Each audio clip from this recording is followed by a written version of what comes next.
hello, hi everyone. Good afternoon. It is 3:01 and we already have a large member in the audience, a large number of audience members already. But you know what?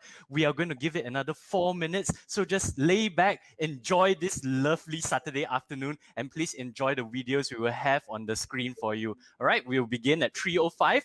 Let's add a few more audience members. Let them come trickling in, and we will begin at 3:05.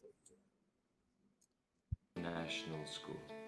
My name is Dr. Vincent Chen, and I am the principal at Fairview International School, Kuala Lumpur. A child in Fairview is in safe hands. We are one of the oldest international schools in Malaysia, with over 40 years of experience serving our community. Our 3,000 plus graduates and alumni include many CEOs, successful entrepreneurs, and socially responsible leaders of society. At Fairview, we believe that every child deserves a solid foundation in English, math, and science to give them a platform to launch their future aspirations. Furthermore, the great men and women of our history are always led by a great sense of purpose. A great purpose solves great problems. Every year, all our learners travel to 8 destinations internationally to experience new cultures, to immerse and empathize with issues of local and global importance. The learning experience at Fairview is anchored in 10 core values. But these aren't just for our ceilings and our walls. They are woven into the very fabric of every learner experience, from our celebrations, our outdoor activities, right down to our lessons, where they are woven in systematically. The future of our learners demands a creative mind. Fairviewans are blessed with one of the best arts venues in Malaysia. Recital studios, practice rooms, and even Steinway pianos. Over the last 40 years, Fairview has helped our learners achieve some of the most amazing academic results in Malaysia. Our International Baccalaureate Diploma program's 4-year average is 36 points, placing us amongst the top international schools in the world. Last year, our pass rate was 100%, and over 70% of our students received scholarship offers to further their studies. We have earned the trust of some of the most influential families across Asia, but we firmly believe that it is the partnership between the teacher, the parent, and the learner that ensures the success of our future graduates.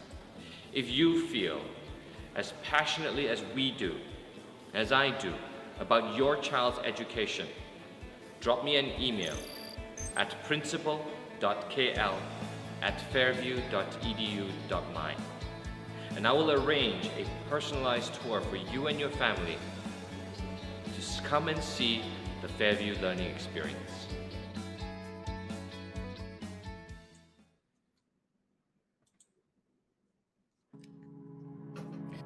Great.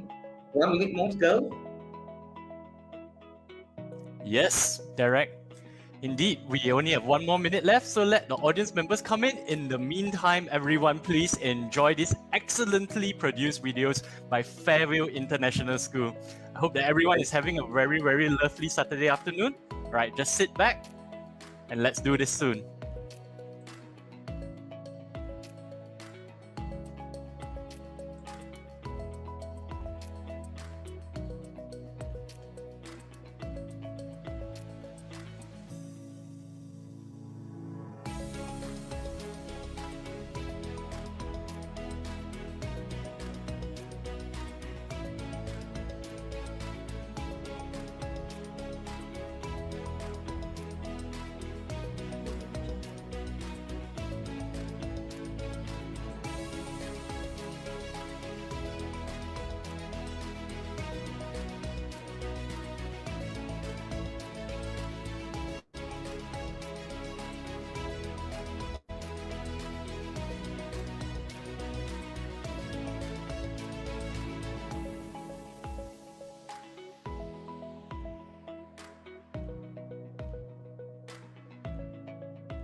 All right. Thank you for the very lovely videos. Okay, now, Derek, why don't you go ahead and ease us into the webinar?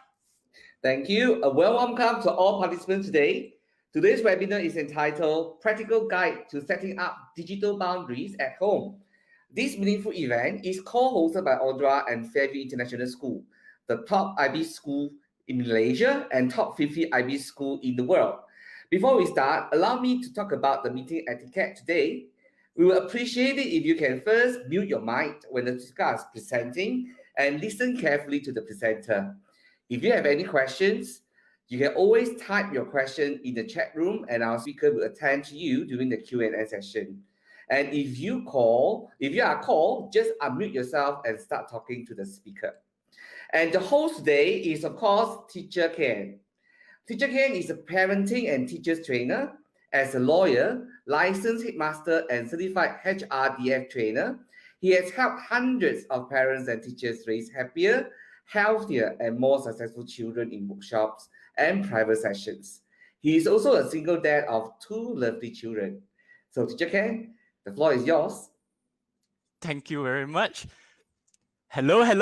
Hi, everyone. Good afternoon. I hope that you're having a very, very lovely weekend and a lovely Saturday afternoon. I am certainly having a very productive one. And let me tell you, I am extremely excited to be here this afternoon because, ladies and gentlemen, we are going to have a deep conversation about a very crucial topic, which is very close to my heart.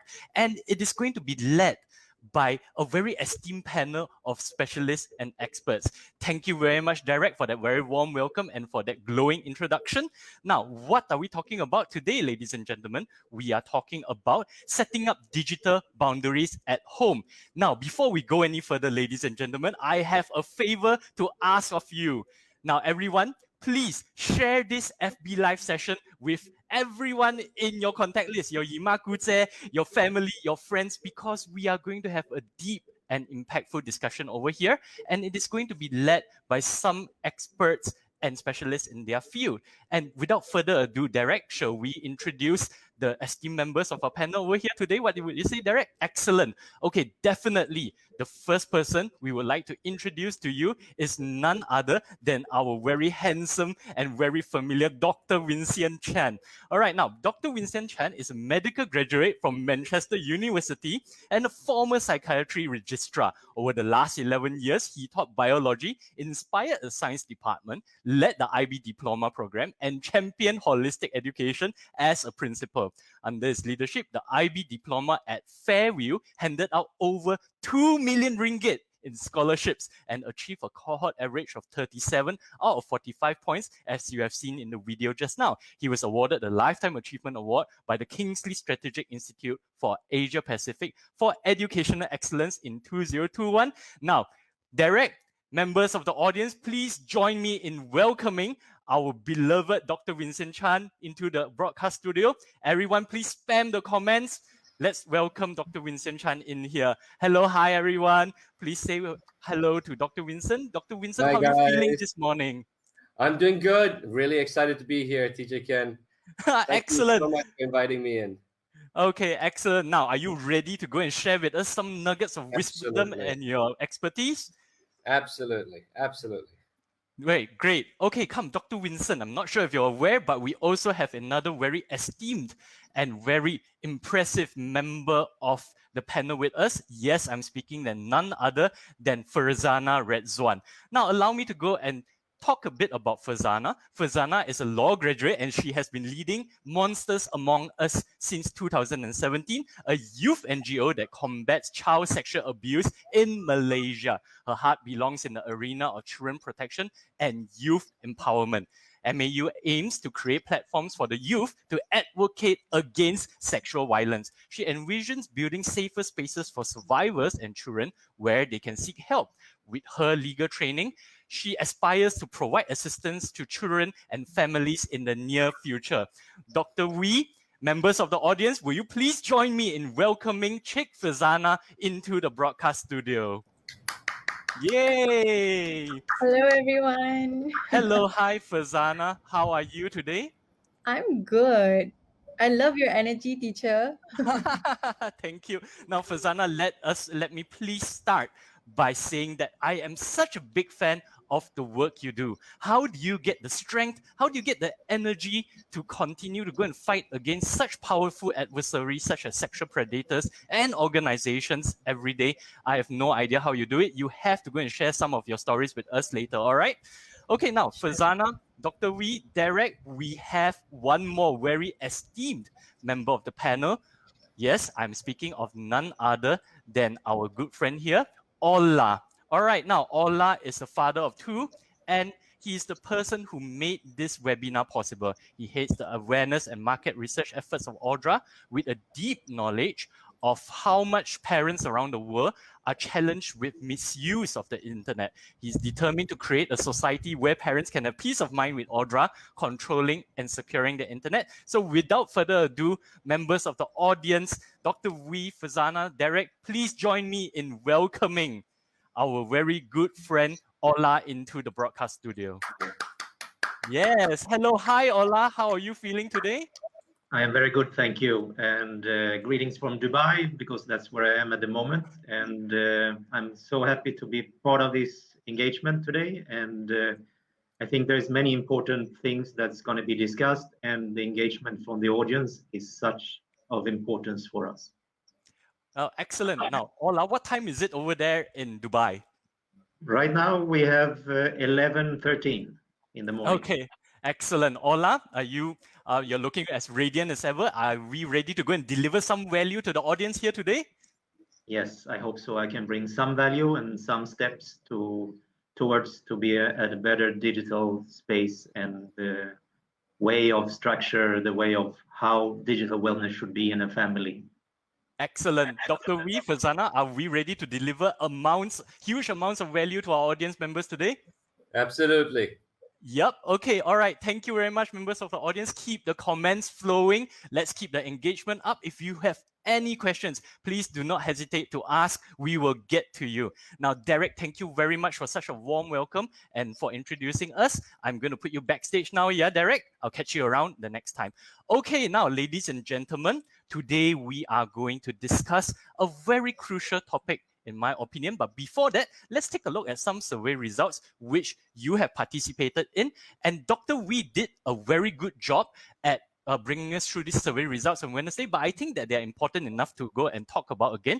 Now, as you can see over here, most of us can agree that our children spend too much time on the internet. And a lot of us also feel that our children are highly exposed to unfit online content. But here's the silver lining, guys. Here's what I really like. The number which really gives me a lot of hope is that 91% of us think that it is about balance. Now, this sends a very strong indication to me. This sends a very strong message to me that we recognize technology has its benefits. There's a lot of learning to be done, and we are not willing to deprive our children completely from the device. Now, if that is the stand we are taking, and I think that that is a very good one, then we definitely have to learn how to go and set up some healthy and sustainable digital boundaries.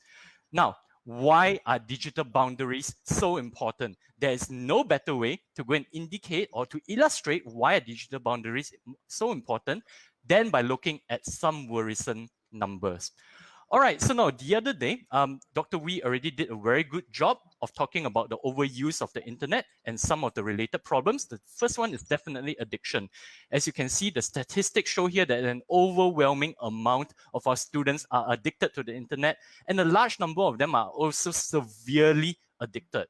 Now, another huge problem we have, and this is where I would really love to hear from Fazana today, is our children are being exposed to unfit and sexual online content. And Fazana, I would love for you to go and give us your 2 cents worth on this. But let's take a look at some numbers. Now, up to 32% of adolescents are unintentionally exposed to pornography, with 34% intentionally viewing it. So now you might be asking, Teacher KN, certainly you also watch a lot of pornography in your adolescent age, and I have this to say to you. Well, yes, but not everyone is so lucky. Okay, so now what is the problem over here? The problem over here is problem sexualized behaviors.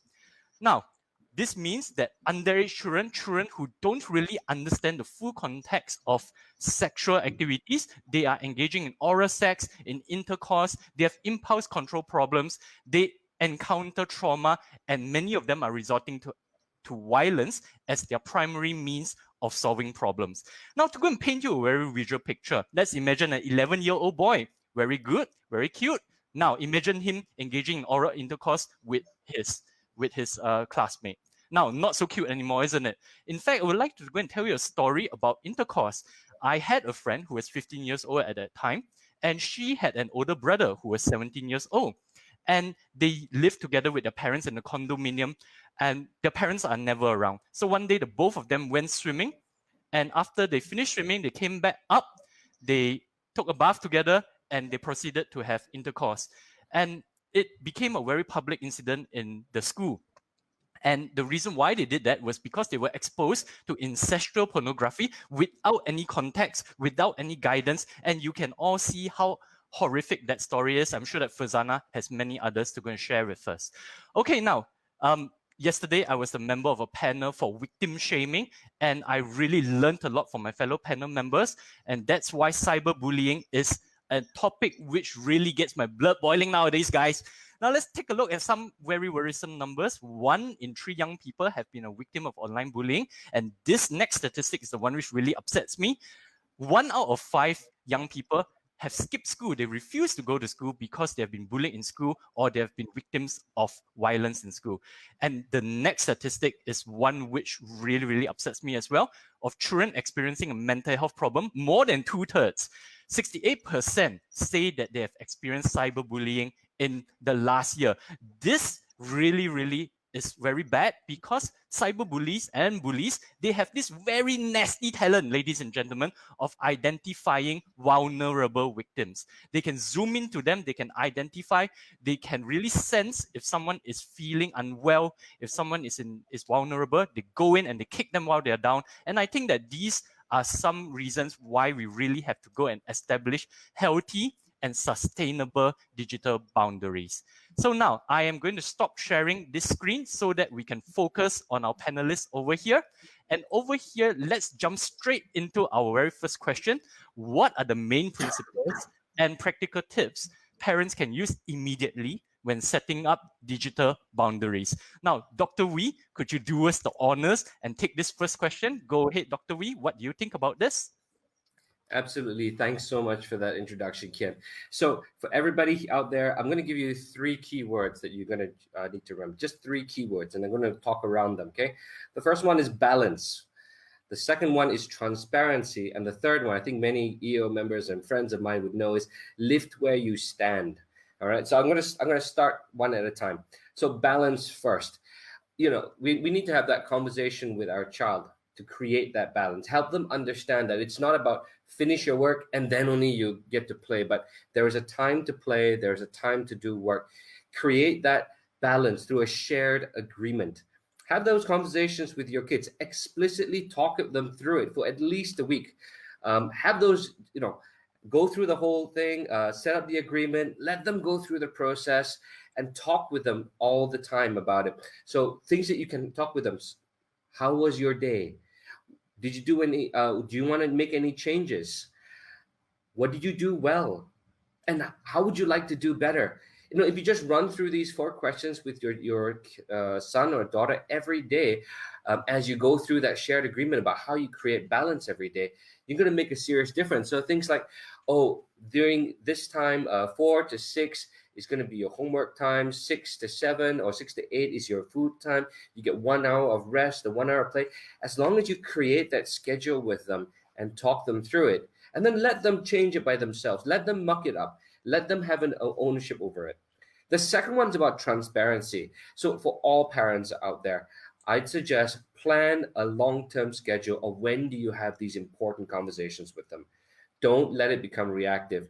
Do it early. And I'd say start having those thoughts as early as 2 years old, because, you know, we're sticking iPads in front of our kids at 2 right now. I mean, I go to a restaurant and I see kids stuck on the phones, and, you know, you need to have those conversations with your partner, your loved one, way before that. You know, you put print it out, write it down, and then stick it on your wall and fridge. You can keep changing it, that's okay.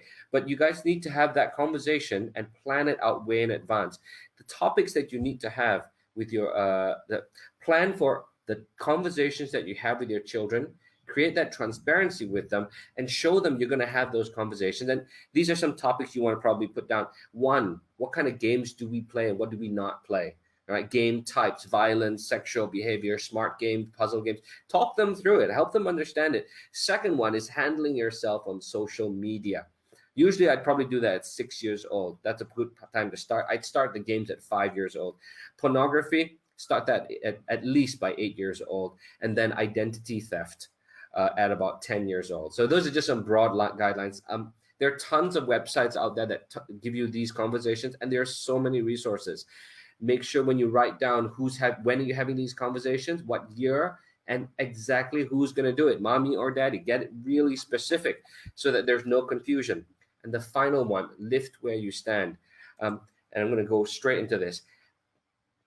You're no use to your kid engaging with him, standing from a mile high up, commanding him and telling him what to do. You need to get down on your knees. You need to go down to where he is. If he's playing Roblox, play with him. If he's playing Minecraft, play with him. You're going to mess up. You're going to lose. And that's part of the enjoyment. Give them a chance to teach you. And in them teaching you, you show them how you learn. And then they will learn how to learn from you. Love them in the way that they need to be loved, not the way you want to love them. And once you can establish that relationship with them, then you're going to set the ground for all the other things that you need to do later on, because without that relationship, nothing's going to happen. That's it from me, Teacher Kian.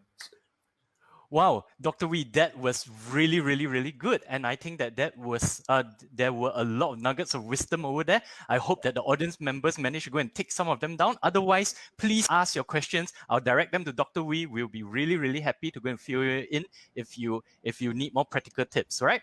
Okay, now, Fazana, what do you think of this? What are the main principles we have to consider? And what practical tips can you go and share with us so that we can really set up some healthy digital boundaries? Fazana, over to you. Thank you, teacher. I would like to just note that I think it's amazing that 91% of our audience actually agree when it comes to, digital boundaries. It has to be about a good balance, right? But let's understand, or let's basically analyze, why must there be a balance? And it all boils down to the fact that digital access is a right for our children.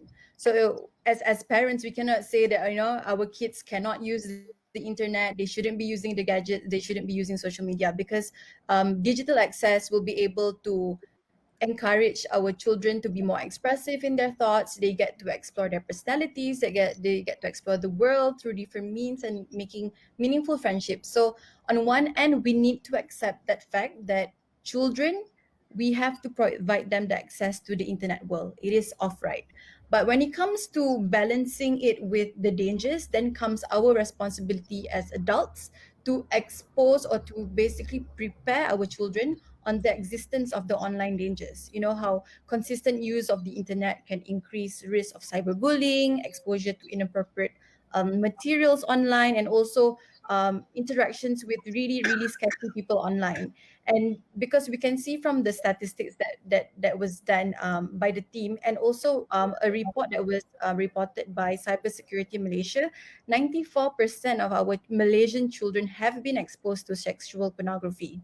So it's not something that can be put aside, and we'll talk about this with our kid when he reaches 15. No, it's already too late. You have to talk to your children about these things now. And it's sad to also say that the numbers of rape cases that are reported to our Malaysian Police Department, a majority of these cases are internet relationship initiated. So that means many of these rape cases are initiated from online relationships.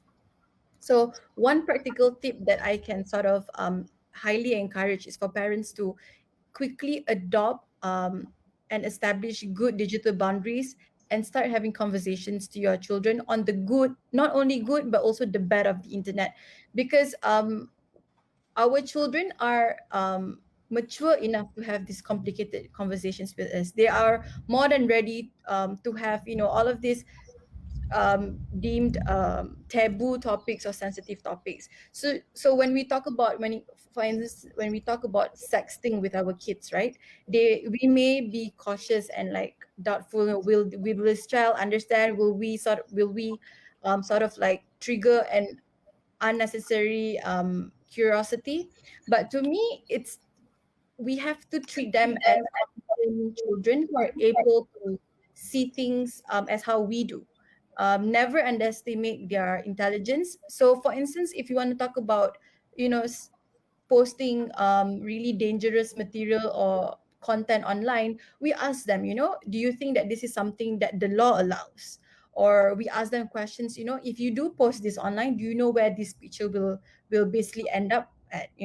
Even though some social media platforms do have like disappearing features like on Snapchat, but we question them, make them know that okay, we're not immediately punishing and also being judgmental on the things that they want to do online, but we ask them, we properly challenge them, and we make sure that they themselves come up with the right answer on how they want to behave online. And I think lastly, one way to go forward is basically to treat online life equivalent to how we are in face-to-face interaction. The online world is similar as to a child's physical and in face-to-face life. There's only one life when it comes to children. So whenever online cyberbullying is happening, online sexual harassment, it's affecting someone real life. A child behind the screen is literally going through so much trauma and so much violation. So once we get to balance that, and once we get to admit that our children's lives online and offline is the same, we then are able to sort of regulate ourselves better and how we can empower our children, on the things that you conduct yourselves online will basically affect your lives offline. And basically to just have conversations with our kids at starting as early as we can. So yeah, that's all from me. Yep. Now, Fazana, I really, really, really love what you said, especially the one where, we have to go and talk to our kids now. We have to go and talk to them about both the good and bad of the internet. And let me go and share with you a bit. I'm not going to take up too much of our last time over here, but yesterday I was talking to this Dr. Pravin. And recently, there was this huge controversy about Adik Ain and how she spoke out against one of her teachers. And there was this huge victim shaming which was going on. And Dr. Pravin actually shared some very, very interesting statistics over here. He said that out of 120 confirmed rape cases, which he certified, only 3 of them went to prosecution. This means that 117 of the families withdrew their rape accusations because they were ashamed. They don't understand, and they're having the wrong conversations with their children. They're telling their children that, oh my goodness, you got raped means that you did something wrong. Let's keep quiet because it will bring shame to the family. So that's why, Fazana, what you say is absolutely very resonant with what I experienced. And yeah, we really have to go and talk to them about these topics now. It is a cardinal rule of parenting. If you do not teach your kids something, if you do not want to go and teach your kids something, guess what? Someone bigger and nastier than you is going to teach them in a way which is probably in a way which you don't like and in a probably corrupt way. All right, so now, Ola, now that we have gotten some practical tips from Dr. Wee and Fazana over here, are there any mechanical ways? Are there any things and are there any tools which can help us to go and set up some digital boundaries with our children? Yes, of course there is. But I would like to add one thing that Firsana said, and I think it's very important. Our children lives in the digital world. So say, for example, you as a parent, would you take your kid in the car, go downtown in the city, drop off your kid right there and go home without supervision? No. But we do the same way online. We give them the opportunity, but obviously there needs to be a responsibility. And this is so important as a parent to understand that there is something that you need to achieve, and the digital boundaries are different in different households. I mean, I would never let my son, when he grew up, because we didn't have internet for him when he was 2, to spend 24/7 in front of the TV, but we allow our kids to be 24/7 in front of the screen with unlimited access to the world. So it's no difference than that you would take your child and put him on the street and say, okay, do whatever you want 24/7. Obviously, we would not do that, but we actually do that online. So it's important to understand that this is the situation today. We as parents has a lot of things we need to learn, to understand, to be on the same level as our kids because they are so smart today. But it needs to be boundaries. It needs to be a schedule. It needs to be a structure. Just like you have in school everywhere. It doesn't need to be a negative structure. It has to be a positive structure. As you learn a lot of things, you can engage with friends, like Frisana says, you have that communication part. But it needs to be a balanced structure and a schedule, how you manage that on a 24/7 level. And that, as a parent, is our responsibility.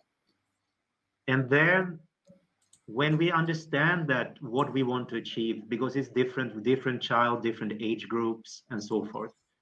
In my family, for example, with my son, when it started, he was involved in a cyberbullying thing in his school a few years back. And I told him, I have zero tolerance when it comes to this. Immediately, we took action, went to the psychologist with the other parents, with their kids, and so on, and had a discussion because it has to be zero tolerance. It cannot be that, oh, yeah, because he's a boy, he's so on, it's okay. No, it has to be zero tolerance. And as parents, that is so important that we take that responsibility. And coming back to your question, Dr. Quinn, yes, there is a lot of digital things. And one of them, I think the most basic two things that needs to be in place is the balance part, meaning that you set a time schedule and that digitally you can do, and as well blocking some certain categories where you should not allow a 6-year-old or an 8-year-old or a 4-year-old or even older to access without supervision or having that communication or talk about why, because that's the most important. Explain why, what we want to achieve, because it's different child, different. So. Okay, wow. Your comment, your insights were so important that the universe decided to go and play it back a second time. Okay, all right. Okay, come. Maybe you can, Ola, maybe you can go and bring us through some of the mechanical tools we have, which Audra can help us with. Can you go and bring us through what does Audra do for us? Sure. We will have a few slides here and actually a message that can actually explain it a little bit. There is a product that we have developed that is Audra. It's actually a firewall and a scheduling telling, hey, now the parents can take charge of how internet is my rules, my internet in my home. And that's what Audra is all about. It's a very easy way to understand and set basic rules in my family for the different persons in the household. Because if I have a 4-year-old, I have a 10-year-old, or I have a 15-year-old, obviously there is a different need of digital information. Because I think the problem with internet space today, we see it as entertainment. So we indulge ourselves in entertainment, but actually it's much more than that. So obviously, I believe it has to be then set as a rule as a parent. Okay, my kids, for example, they can only have access to internet for the time when they need for school and a certain time for entertainment or for their own private use. So with Audra, it's a gateway you put in your house, just like the normal Wi-Fi router you have in your home, that can actually make sure that everything that goes around in your house on all the digital gadgets, you can control what can be accessed, when and where. And I think that is very important. Because it's not only, for example, information that comes in, it's also information that goes out. Because you less experience you have about threats online, you're going to see advertisement, you're going to click on different things, you're going to be redirected to other sites, and that's where the journey starts mostly when it comes to predators and other things. It's an engagement into another side, and it goes very quickly into the dark web, in the sense of, I mean, in a few clicks you can be in a world that you should not be in on the digital world. So Audra can, in a very simple way for the parents, with an application, just like on Facebook, do a couple of click, click, click, and set the rules exactly how the internet should work in my home for my children. And they can be changed on the fly 24/7. Wow. And that's what it's about Audra. It's about having that basic structure in place, what digital wellness could be in my home going forward. Wow, excellent, Ola. So now, as I understand it, you have a video to share with us. Can I roll it for the audience? Sure, please Yeah, do. excellent. Younger kids now, they get depressed easily as well. They're constantly on their gadgets, like on the internet, and looking down, and no life, and that is their life. And when they wake up in the morning, that's the first thing they do. Teenagers, I mean, that's a whole other level when they lock themselves in the room for hours on end on their phones and on the internet. Yeah, really, I mean, God knows what they're doing, right? But unfortunately, security and the Internet of Things aren't often found in the same place. They're really vulnerable. And we see huge problems with people's personal data, their privacy being invaded, and maybe even their data being locked up and encrypted because IoT manufacturers don't spend enough time looking at security.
For a few weeks now, and it is an amazing product. It is so simple to use. All you have to do is just connect the device to your modem and download the app to your phone, and you can pretty much control it from anywhere.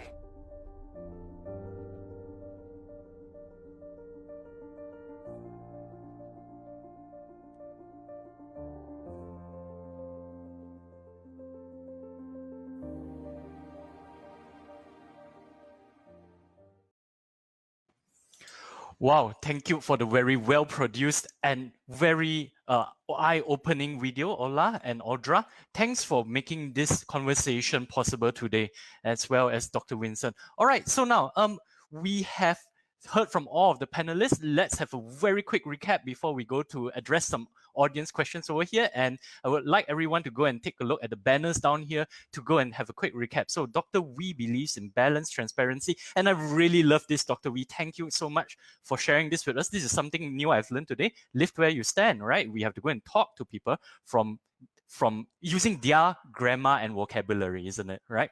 There's no point trying to hold ourselves higher, and it's not very effective. Yeah.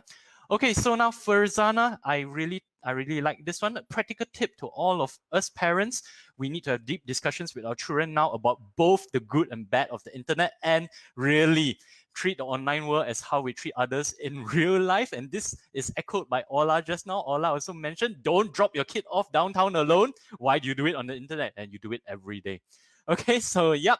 Excellent. Now, I think that we have accumulated some number of audience questions. I think we should address them.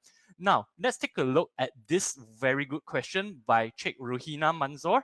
Now, Dr. Wee, Of course, control is necessary, but how much is too much? How do I know? Dr. Wee, what are your thoughts on this? Oh, Yeah, no, I shared with Rahina that don't start with control. This is a learning journey. Your kids are meant to make mistakes, and if they don't make mistakes, they are going to make a mistake when you're not there. So what we should be really thinking about as parents is how do we help them make these mistakes in a safe environment? Get down there with your children, have those conversations with them, and then give them the ownership. So they'll say, I want 5 hours of playtime. Let them do 5 hours. And then talk with them about, okay, you did 5 hours of play today. How do you feel about it? Do you feel good? Did you do amazing things today? And they'll say, I don't really feel that great. You want to do it again tomorrow, buddy? Yeah, go ahead and do it. And ask them again tomorrow. How do you feel about it? If you like what you're doing there, okay, you want to do it a third time? Let's see how far you're going to get with this. No, nobody is that silly. There are very rare cases when a kid I've met who just keep on going all the way, but that's pretty uncommon. But go down to where they are, build that relationship, have those conversations with them, and help them fail in a very safe and supportive environment. Wow. Dr. Winston, I love that so much. I think that what you say is really resonates. And I think that there's definitely something which Trick Ruhina can try to do. Children, by their very definition, they love to test boundaries, right? So we help them test them, right? Because if we don't guide them to test the boundaries, guess what? They're going to test it by themselves, right? And yeah, definitely it's better if we are along the way with them. Now, Farzana, I would like to hear from you. How would you address Chick Ruhina's question over here? What do you think? Hi, I would like to also relate to Joy's question. Joy also mentioned that children do not like the term control, which is like, obviously, no one likes to be controlled. So I think one way to go about it is to sit down with your child and ask, okay, how much time do you think you need to spend time online? You can start with that. Ask them how much they want, instead of putting, okay, let's try 5 hours first, let's try 4. Make them think for themselves how much time they need to spend time online. Then from there, we'll navigate through like what doctor has shared with all of us. I think that's how I would encourage, because I've had parents coming and told me that they did that and it was very effective for them. So yeah, something that all of you can sort of try at home. Hey, wow, I love that as well. Now, over here, Ola, I'm going to throw you into the deep end of the pool over here. So now, over here, Chu Chuan, Mr. Lim says that by now, I believe a lot of kids have already fallen into the digital trap. So now, can we also learn more about the cure apart from the prevention? So now, well, what are your thoughts on this, Ola? I think the most important is today, and in one way, is like, for an example, if I ask you, I ask Dr. V, and I ask any parent in this group, and I ask the question, okay, how many times are your child looking at content that they should not look at? Can you tell me exactly how many times your child yesterday did that or has done that during a time period? I wouldn't be able to say actually, yeah. Correct. So how are you going to have that conversation with them without understanding what exactly they're doing online? And this as a parent and with digital control, it's not about digital control, it's about digital information that you as a parent can better understand what they're doing online. So for example, you saw on the video, they're blocking different categories. If I block, for example, sexual content and gambling, it's not that my child knows that I'm blocking this content.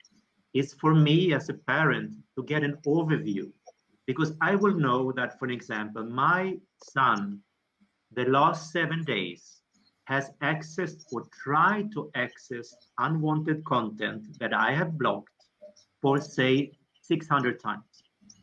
Then obviously I know as a parent, I need to have this conversation with my child, because I know that 600 times last week, he tried to go into unwanted content. Doesn't really matter what the content is, but I know that there is something going on there. So I need to have that conversation. But as we say now, we don't know what my child or your child is doing on their gadget, because it's not like you can come back and, okay, some parents can go through the web browsing and so on. But I mean, nobody does that. So how can we have the real conversation until after the fact? And this is, Frisana, when it comes to the rape case and so on. When it happens is when we react. And I think that's the wrong approach. It has to be starting the dialogue, setting the right content with your kids and parents, have the honest discussion. Then the digital helps to understand your child. It's not really about controlling and blocking. It's about understanding. And from there, take the action before it happens. And I think that is the most important. Well, Ola, I really love what you just said, right? Today we live in a very data-driven world. And when we do business or when we have interactions with other people, we always try to go in with as much data as we can. But you are absolutely right, Ola. We speak to our children and we assume a lot of things about them. Yes, so I can see how having the data in hand and how understanding our children before we have these type of difficult conversations will really help a lot. No, thank you very much, Ola. I hope that answered your question, Mr. Lim. Okay, all right. So now over here, we have Gokula. Hi, Gokula. Hi from myself and Dr. Wee, I'm sure. With visibility, you can place varying degree of control. Without visibility, it's tough to put appropriate controls. Yes, I agree fully with this. Okay, now Elfie also has something very interesting to say. If you block anything, all you are going to do is to make them more curious. And this is what Fazana is saying, right? If you have the difficult conversation, begin with sharing the thought process. It helps analyze situations before they occur. Members of the audience, all of you are superstars. Thank you for your engagement. Thank you for your questions. I promise you we'll get to them as much as we can. But we really have to go and address the second question now, don't we? All right, so now the second question today is, ladies and gentlemen, how do we build sustainable and long-term habits of digital boundaries in our homes? And over here, I would like to go and address this question to maybe Fazana. You can go and take this question for us. All right, we are not just interested in boundaries. We also want sustainable and long-term healthy habits, right? Fazana, what would your suggestions be? Okay, number one, parents need to make yourselves available. You have to be there, ready, present when your child wants to come to you to talk to you about their concerns. And some of these concerns may raise eyebrows. It may be like, what is my child watching online? But you need to be there because at the very least, at least your child comes to you for the concerns that they have. So I would highly encourage, the approach of being open to your children and avoid at all costs to being punitive or judgmental, because as how much we can be forgiving if our child does a small mistake, while doing his chores at home, the same thing goes to when a child does a mistake online.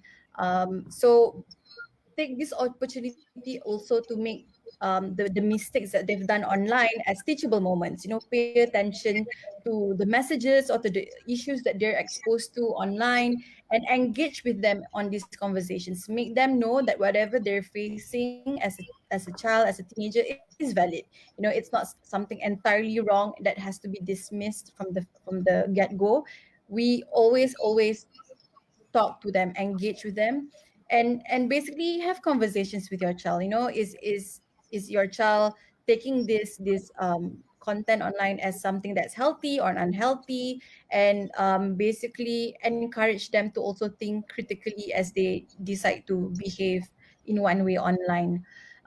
Also, like I've mentioned earlier, it's always important to discuss with your children on what can potentially happen online, because many times, often our children do not know that these things are wrong. They don't know that a person cannot sexually harass you. They don't know that a person cannot give you their private pictures and stuff like that. So they allow it to happen because they don't know. They were not aware that these kind of things are considered crime. They're considered as entirely wrong and illegal. So it's always good to just be upfront with our children that this kind of stuff are not just a matter of, oh, it's a joke online, or it's something that normally happens online. We have to teach them that, hey, it's criminal, it's wrong, and you shouldn't be treated this way online.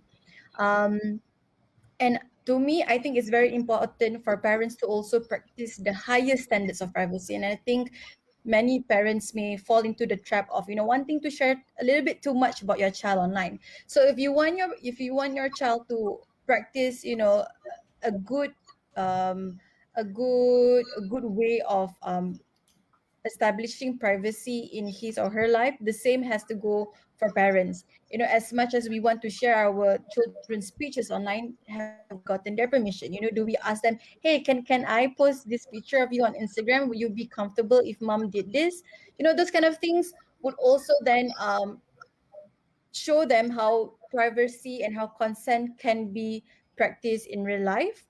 And the next thing that I would like to encourage for parents to do is to create a respectful online practice for children. So when a child uses the internet, be clear with them that you're here online because we want to enhance our knowledge, because we want to gain education. And the many bad things that do happen, those are inevitable. But when those things do happen, how do we then react? If we do see some really wrong pictures, bad pictures online, what do we do at that point of time? So teaching them that we do have house rules when we use the internet, and these are the expectations, these are the respectful ways of communications when we use the internet. And of course, lastly, to me, in any sustainable way of pursuing things, we always have to think about how, as a society, as parents, how can we support survivors online, be it sexual harassment, be it cyberbullying. Make sure that we teach our children that it's good and very encouraged to speak out for those who are being victimized online. So teach our children to report bad comments, to report cyber bullies, to basically support any friends that they know who are being cyberbullied online. So if we inculcate these practices with our children, and we show them how it's done by practice, we basically show them these are the things that we can say to a survivor to support them, then they would pick up these good habits. And of course, we have to teach our children on the ways to report all of this bad stuff that's happening online, because again, many of these things are not taught to our children. So when it does happen to them, they don't know what to do at that point of time, and they feel shameful, they feel blamed, and they feel like I can't go to anyone. Obviously my mom is going to punish me, obviously I'm going to get detention. So to mitigate all that, it's always best to teach them beforehand. Yeah. Thank you. Wow, Fazana, I think that were okay. Members of the audience, I hope that that you had a pen with you, because Fazana really dealt out a lot of truth and wisdom nuggets over there. Yep, but Dr. Wee, I am really interested to hear from you. How do we build sustainable and long-term healthy habits of digital boundaries in our homes? Dr. Wee, would you like to take it away from here? Sure thing. So shout out to all my EO peeps out there, Elvira and Justin as well, Gokula. I actually really want to highlight, I like the words not judging from as what Fazana said, but I'd like to build on that with what Elvira actually said in the comments, which is don't judge, create a safe space and use teachable moments. I really like the way that she used the word teachable moments, because that's the best way to teach. So teachable moments is, you see you're going to teach your child how to walk across the road. You stand behind your child and just literally wait for them to get to the road, and then he looks right and look left, and you stare at them and say, that is amazing, well done for doing that. And that's a teachable moment right there. So if you're constantly looking out for teachable moments and you're teaching them in the moment when they do the right thing, you're going to really create a lot of power there. Some other stuff I'd suggest about creating those habits and sustainability. Most habits take about 2 weeks to really kick in. And during those first 2 weeks, you need to really be in there with them, helping them through it, not forcing them, not beating them over the head, right? Not punishing them or threatening them to get things done, but be there with them as they walk through that journey for 2 weeks. It's a little bit painful in the first 5 days, but if you keep at it with them, all you need is 2 weeks before they kick it off. And then after you start building these good habits with them, have activities. I say activity, it could be conversation, it could be all sorts of things, at once every couple of months, so that they constantly get this reinforcement. So like you watch a movie together about child predators online, if that's appropriate, or you have a conversation about people that stalk each other online.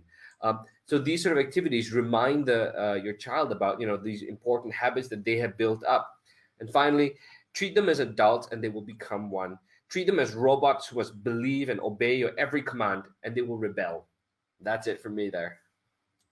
Wow, that is really, really good. So yep, yes, definitely. I think that one of the things in the Asian context, Dr. Wee, correct me if I'm wrong, yeah, okay, is that we don't really use all the tools in our toolbox, isn't it?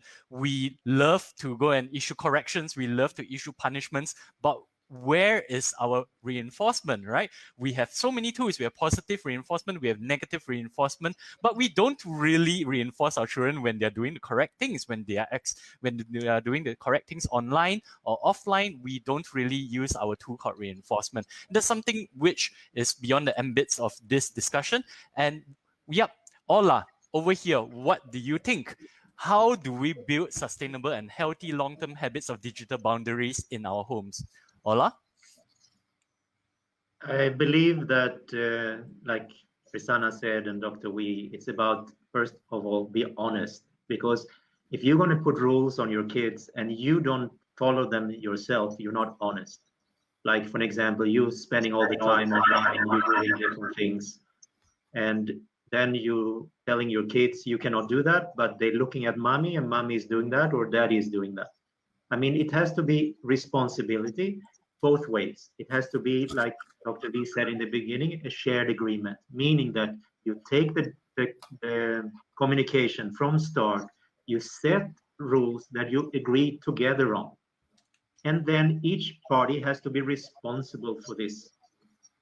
So obviously there will be consequences, but consequences can be good, consequences can be bad, but it has to be there and it has to be talked and be honest about. I think that's the most important. Then comes all the other things, technology and everything, but you need to have that talk from the beginning. Because it's like when you get a driver's license, you're not just, hey, jump in the car and here's the license, good luck. I mean, you go through a process, you learn and you understand, and then you can execute, right? And it's the same way how you're going to do digital wellness because it's new for every of us. We just take it on, we suck it in, and we take more and more, like television, right? You started out with black and white television, then color, and then suddenly 24/7 there was TV channels, and you spend the whole weekend as a couch potato, right? It's the same way with internet. The more we want to access it, more we want, especially in social media. So we need, as parents as well as kids, learn how to be balanced. And it has to start with a dialogue directly. What me honestly to myself. What is good for me? What should I do? And the same with the kids. Have that dialogue. I think that's the best to start. All right. Yep. Ola, what you said definitely resonates. And I would like to go and share something. Yeah. Okay. So now I'm saying a lot of cardinal things about parenting, but really, okay. So now I totally agree with all of you. If we were to go and set some rules in the house, it should probably be a collaborative effort. Yeah. It shouldn't be a very dictatorial process where I say that, okay, you only get 2 hours. No, I really love Dr. Wee's process of, hey, why don't you go and play 5 hours? Tomorrow you tell me how you feel. And yeah, eventually you are absolutely right, Dr. Winston. No one is so foolish. No one is so silly. Eventually they will have a sense of, okay, this is as much as I should go. You set the boundary there. And here's the thing, guys. Okay, here's the takeaway, which I would really like to add on over here. There is nothing worse than a parent who does not execute or who does not enforce the boundaries they themselves have set. You are sending a very strong message to your children, yeah, okay? If you have set the boundary and you yourself do not respect it, either by you yourself playing that mobile device during no gadget time, or if your child is playing at a time where he has previously agreed not to, and you say that, oh, you know what? I've had a very long day at school. I'm tired. I'm just going to let this one slide. So now when you start letting them slide, what's the message you're sending to your children? Okay, yep, they are not going to respect you and they do not learn the skills required next time when they go out to the workplace. That's what they're going to do as well. So very, very interesting and deep discussions over here. I think that it is very harmful for parents to go and put down some boundaries, set boundaries together with their children, go through an entire collaborative process, and then fall short in the execution or fall short in the enforcement. Very, very harmful.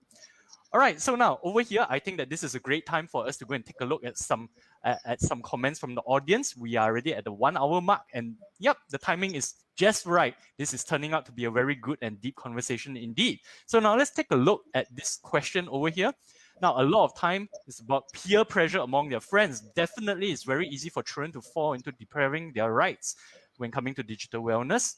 Now, what is your opinion? How to counter peer pressure to our kids? And I can think of no better candidate to answer this question than Farzana. Farzana, why don't you take it from here? How do you help children to counter peer pressure?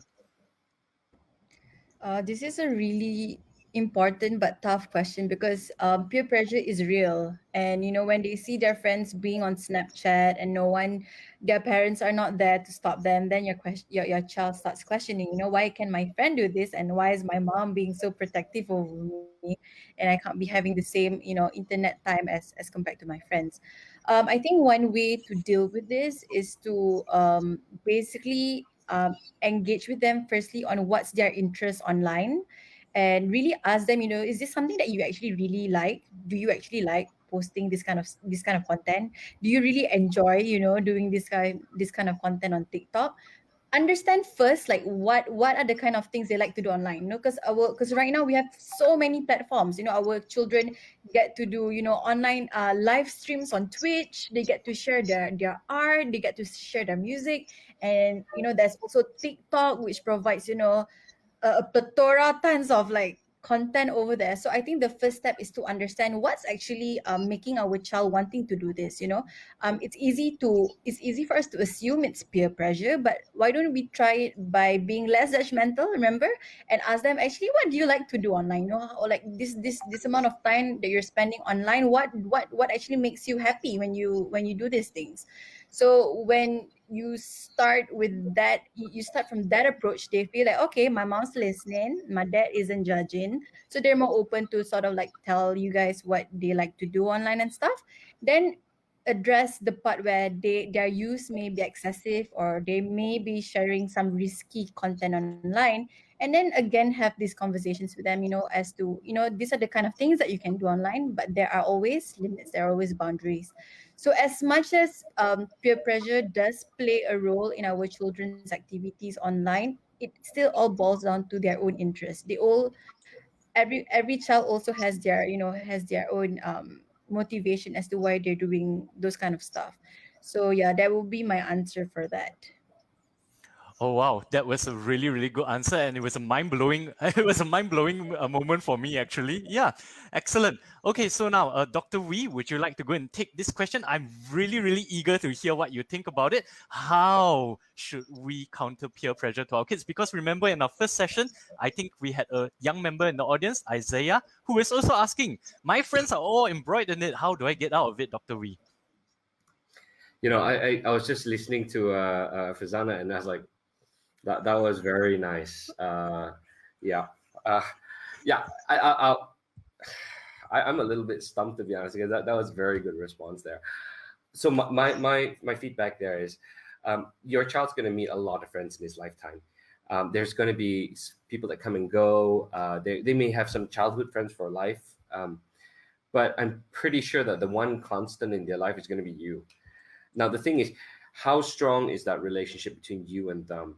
How deep is it? How much have you invested in it? Because if me and Teacher Ken are having, he's my dad, and I have a really shallow relationship with him, but I have a much stronger relationship with Farzana, who is my friend, which I only met like maybe a year ago, and I'm going to listen to my friend more. Now, isn't it strange that somebody who's with me all of my life hasn't invested and built up that relationship? So let's turn it around. Teacher Ken is a really deep relationship. He's actually my dad, and we talk all the time about all sorts of silly and dumb things. And he takes me for who I am, and he creates that safe and supportive environment. And he doesn't say, Vincent, you're being stupid. Go and do this. I don't want to listen to you anymore. But Farzana comes along and says, hey, let's go post something risky on TikTok. We want to do a fancy dance where we pull our bras over our head or something. I'm going to say, no, wait, hold on a second. I trust my dad more than I trust Farzana. Dad, what do you think?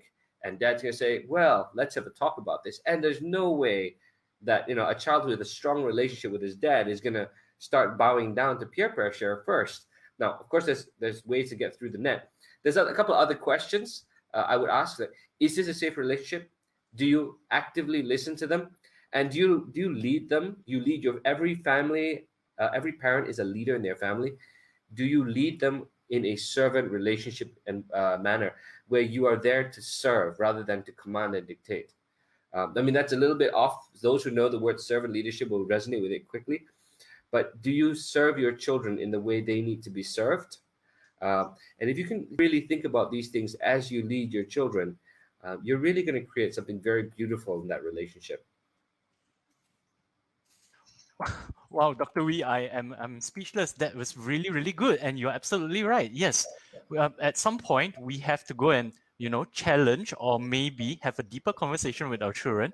Right, this friend, which you feel so much pressure from, what good qualities do they have? Friends come and go, but you're absolutely right. We as parents and as teachers, actually, we are one of the constants in their lives. And yep, the depth of the relationship is really going to help. It's really going to make or break when our children are facing peer pressure, isn't it? I really, really, really loved what you said over there, Dr. Wee. Okay, now let's take a look at some of these comments which we have received.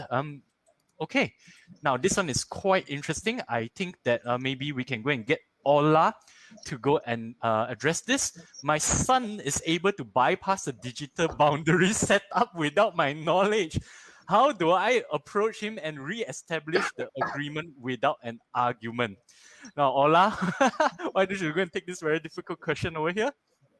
Well, it's going to happen, and it happens to everybody. So, it's just going back to that basic of the transparency and having that honest talk and reinforce that in a positive way in the beginning. There is a way to build it, is a way to crack it. It's in anything, and specifically with our children, they are 10 times more brighter than us, will find these ways. So I think it's just to be honest and look at it and have that conversation, because it's a commitment as a parent and the children. It's going to happen, and it's going to happen many times, and it's just to be reinforcing it, but in a positive way. And explaining why did you do it, and have that conversation, not just punishing. All right, so now, Ola, I'm sure that this question is on many parents' minds here, okay?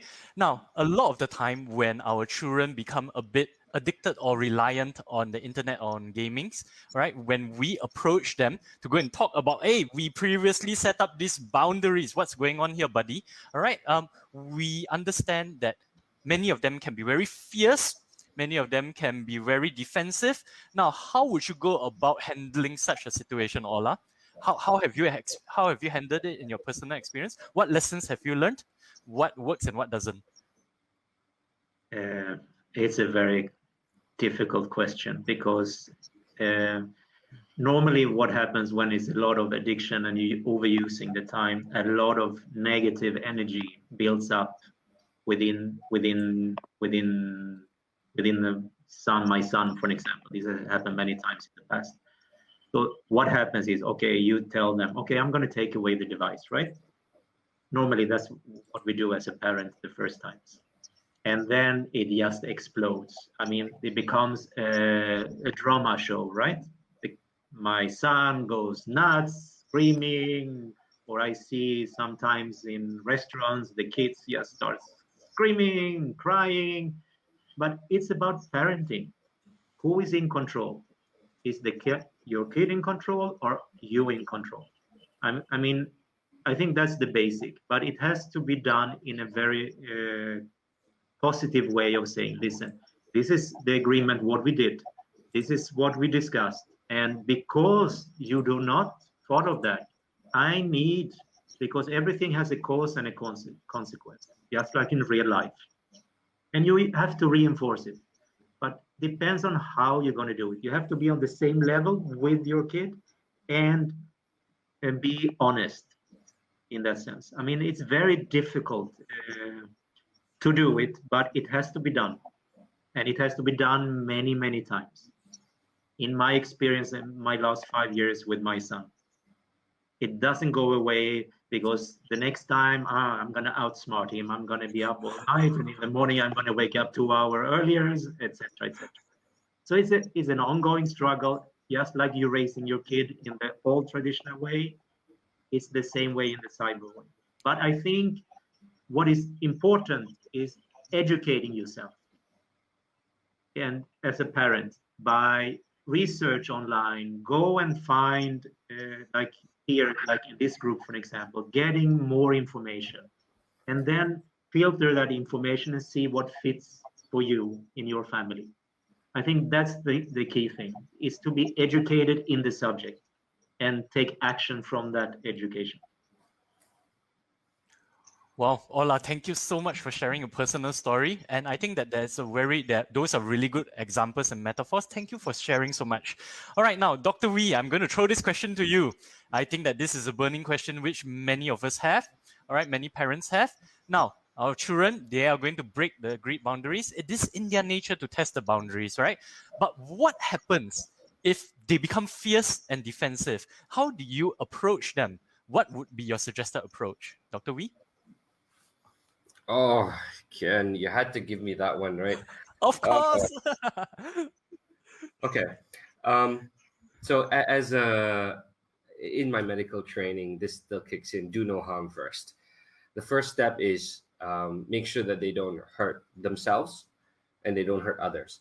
So get the priorities right. If they're getting fierce and defensive and they're threatening to cut themselves or something dangerous and cause that kind of danger, you need to sort that out first. And I don't think at that stage you have any ability to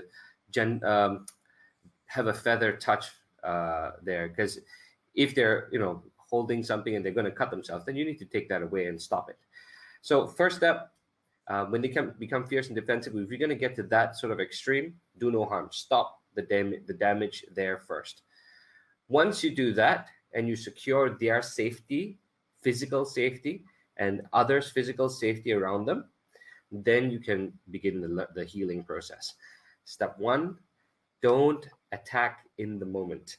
People are all riled up. Don't go and engage them when they're riled up and about to get angry. They need to calm down. Now, give them the space to calm down, and don't threaten them. You better calm down or else, because you're just going to rile them up a bit more. So space, safe environment, calm down. Suggest them, you want to go to your room, just sit there for a bit. Here's a cup of coffee, okay, or a cup of tea. Sit down, chill for a while. When the time is right, then you engage. And when you engage them, you really need to think about the age group. In the younger kids, I'd probably play a game with them. Let's play a game about da-da-da-da-da-da. If you use games to engage younger kids, very often, they'll be able to engage into it without that sort of judgmental feeling, because you're talking about the game, not them. The other one, if you're dealing with a bit older children, I would probably suggest, sharing with them, I've got a friend with a problem. Would you like to talk about it? I need some advice here. And they know what you're up to, but they also know that you're trying hard in that situation. And that's a very practical way of having that conversation. See, my friend was, he doesn't know what to do with his kid who's playing too much. And, and as you approach a situation, remember, don't judge. Now, learning about how not to judge, there's a couple of videos online on YouTube. You can watch that. But judgmental language is so easy to slip in there. It's so easy. You've got to practice this. And it takes years before you really get it right. I'm still doing it on a day-to-day basis. I'm just saying you should do this. You should do that. And that's judging by itself. Turning your face into a grimace. No, that's also judging. So don't do that. Listen openly, say, oh, whoa, really, like that? And paraphrase it back to them. Oh, this is what you think. So let me see if I got it right. 1, 2, 3, 4, and stop. And then say, can you share with me a bit more on this? 1, 2, 3, 4. You know what? I find that the best process to really diffuse and help somebody learn is the process of reflection. And you do that in active listening by just listening. You should pose a question, just listen, reflect. Most kids I know don't want to do bad things, and they know that they're not doing something right. And you just have to be patient, reflect, and they get there. They really do. They have faith in them, and they will succeed. Yep. Okay. So now I'm just going to add on a bit there. Okay. Yes, you're absolutely right. We always have to remember the. Okay, over here, what we're doing is we're correcting our children. Yeah, they have broken the established boundaries. They are fierce now, and yes, I absolutely agree with you. The very first thing to do is to go and help them calm down, help them get to a calmer state. If they know how to do it themselves, then let them do it with their own mechanisms. But in my experience, most children do not have that skill. And it is our job as parents to really set aside the problem for now. And hey, let's focus on regulating our emotions. Note here, okay, that I'm doing what Dr. Wee is saying. I'm using the word we. I'm not saying that you have to calm down. I'm using universal language that let's come down together, right? Because I recognize that it's not just you getting angry. I might be getting angry as well. So let's calm down, all right, and bring them through the process. Now, how do you help a child to calm down? That is beyond the ambit and scope of this discussion here over today. But yeah, help them calm down. Then after that, we always have to remember the point of correction is not to establish who's the boss. It is not to go and show control. It's not to go and be punitive. No, all right. The objective of correction is very simple. We are trying to go and discourage negative behavior from happening in the future. And it goes a really long way if your children understand why. If your children understand what's the benefits to them if they stop this negative behavior, which is breaking the boundaries, and how it will benefit them, it really goes a really long way. Now, over here, Dr. Wee has talked about the power of role play and active listening, and this is so powerful, right? There are certain cultures in the world, the Inuit people, for example, they always put their children through role plays, and I really, really, really love it. Yeah, they don't yell at their children. They always ask their children, hey, if this happens, how do you feel? If this were to happen to my friend, or can you help out my friend here? That is really, really powerful. And that is non-judgmental. I'm going to just jump in there. The Inuits actually do something, or what I read was something amazing. They actually put up a skit, right, in front of their children and turn it into humor and something to laugh about. And so people learn in that sort of a non-defensive way. It's totally amazing. I've tried it once and it was so funny. Yeah, absolutely. Yes, it can be really, really funny. And your children grow up, they learn so many skills out of it, right? They learn an engineer type of mentality, a STEAM type of mentality. They don't complain for no reason. Everything they do is problem solving based. And they learn empathy, right? They understand that my actions can hurt other people as well. So now the power of role play, very, very good. Thank you, Dr. Wee, on bringing this up. And also, I really like what Dr. Wee said about active listening. When we listen to understand, when we listen to collaborate, then a lot of the defensiveness does tend to fall away. Yep. Okay, so now over here, I think that I definitely have to go and highlight this comment from a member of the audience. Kylie, Dr. Winston, great opening for discussion. I have a friend who needs help. I recognize that my kids are a bit reluctant when I say, come and let's talk. Because maybe I talk too much. Sometimes, yes, children have a shorter fuse than us. Yeah, they have things to do. Yeah, they have important things to do. All right, so now it is 4:20. I think that this would be the perfect time to go and open up the floor to questions. So members of the audience, if you have any questions, go ahead and write them in the comment box. You have been such a great audience today. So much engagement, so much comments. I'm really sorry if we didn't get about to addressing your question, but we have had so many good questions and great insightful comments from the audience members today. Now, in the meantime, let's do this, all right? Okay, so now Farzana, maybe you can kick us off with our third and last question over here. Farzana, while we're waiting for comments from the audience, could you tell us what is your number one takeaway for members of the audience today? I think we all agree that it's important to recognize our children do not have two separate lives. Their online and offline lives are similar and they mirror each other. So that's why it's very important to teach our children about consent and how consent can be practiced within digital spaces as well. So, everyone knows what consent is. Consent is when, someone gives permission for something to happen and the other person agrees to it. So one way that we can practice consent online is, for instance, respecting how some devices are, owned by some people, and no one should, infringe that boundary. No one should go beyond that line. And another example is, for instance, it's never okay to try to unlock someone else's phone without their permissions, or look through their inboxes and texts. Now that's a challenge a little bit for parents, because obviously you want to know who your child is texting, who they're PMing every night. But again, if parents do not become the role models, then it's very hard for our children to sort of respect and follow through all of this messaging that we want our children to follow. And again, as I've mentioned before, and I saw one of our audiences response with Kylie. She said that she will always get her children's permission before posting a photo online, and that's superb. Many parents are actually the number one privacy violators of our children. So let's try and reflect on ourselves. If we really want to post something, get our child's permission.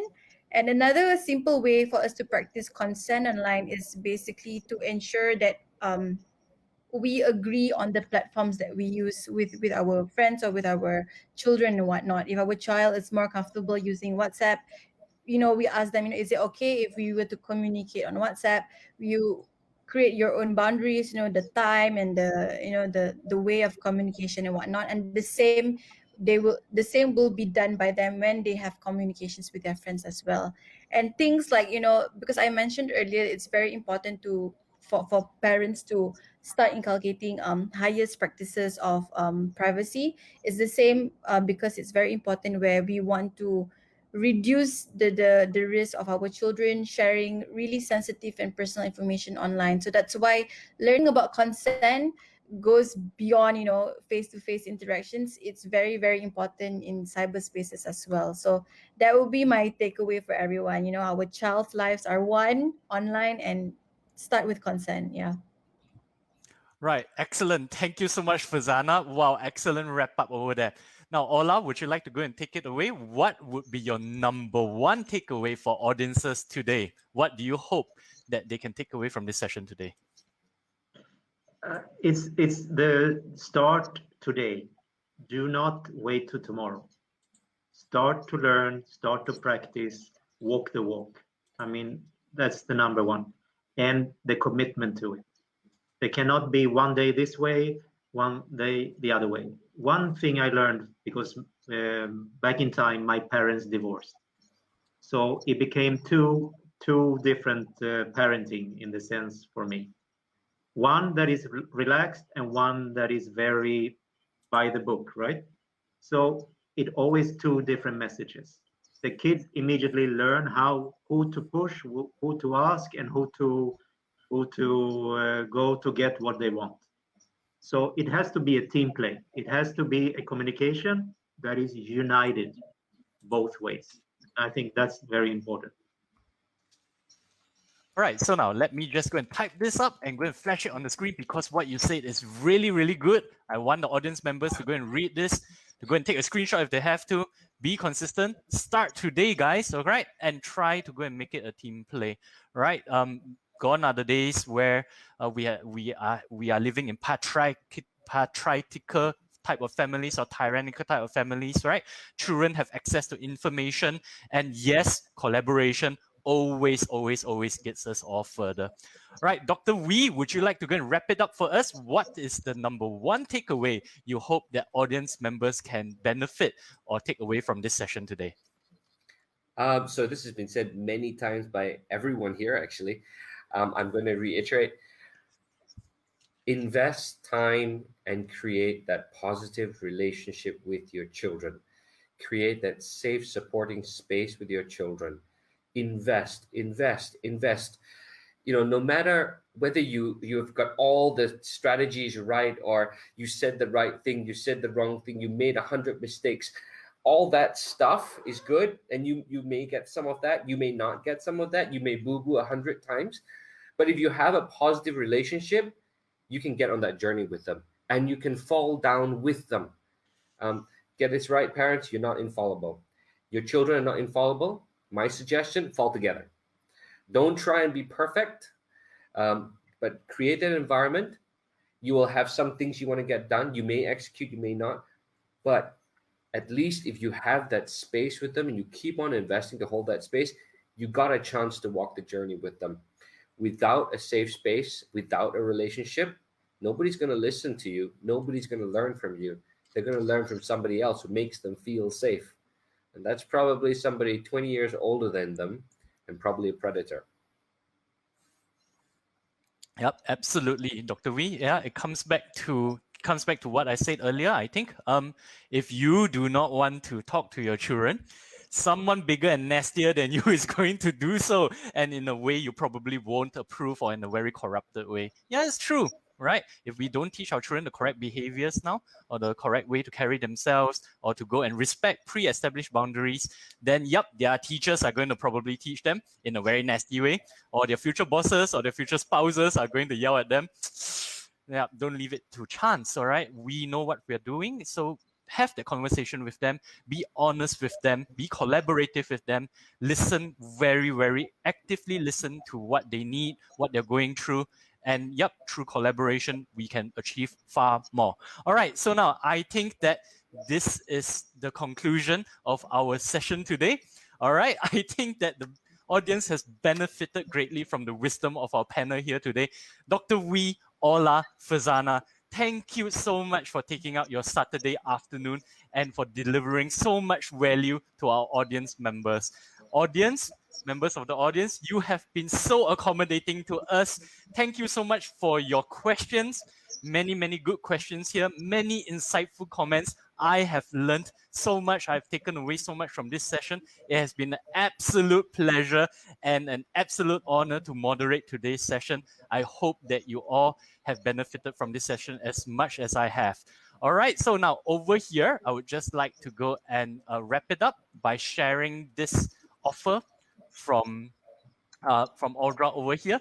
As you can see, they have a little discount for all of us. So now if you believe that Audra is a tool which can help you at home, go ahead, get it from Lazada. All right, so now thank you very much, members of the audience, and thank you very much, fellow panelist members.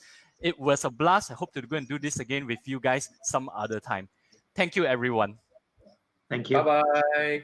Bye. Okay, bye, everyone. Thanks, everybody. See you, Ola. Bye, Fazana. Bye, TJ Ken. You guys. Okay, bye, guys. Thank you very Take much. care, I learned a everybody. lot today. Okay, bye-bye.